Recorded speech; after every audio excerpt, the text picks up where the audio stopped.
Këto pamje tregojnë goditjen dhe shkatërimin e një kulle të vrojtimit detar në qytetin Chabahar të Iranit nga ushtria amerikane. Komanda qendrore njoftoi se sulme ishin kryer në të gjithë jugun e vendit si përgjigje ndaj goditjeve të një nate më parë dhe për të mbajtur hapur lundrimin në ngushticën e Hormuzit.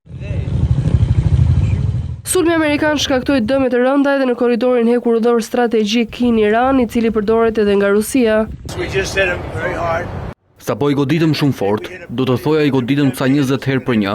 Çdo herë që ata godasin, ne do të përgjigjemi 20 fish, kështu do vazhdojmë. Deklaratat presidenti i bëri në kthim nga samiti i NATO-s në Ankara, disa orë pasi deklaroi se memorandumi i mirëkuptimit me Teheranin kishte marrë fund. Sulmet amerikane gjatë natës nxitën një kundër përgjigje të Iranit në orët e para të mëngjesit dhe gjatë ditës së sotme. Garda revolucionare nisi sulme ndaj Kuvajtit, Bahreinit dhe Katarit, vende që strehojnë baza ushtarake amerikane, ndërsa edhe ushtria e Jordanisë se kishte kapur raketa të nisura nga Teherani. Për shkallëzimet e fundit vijnë ndërkohë që funerali një javor i ish liderit suprem Khamenei vazhdon. Pas ceremonive mortore në qytetet e shenjta të Irakut, arkivoli i Khameneit ka mbërritur këtë të njëjtën në vendlindjen e tij Mashhad, aty ku edhe do të prehet.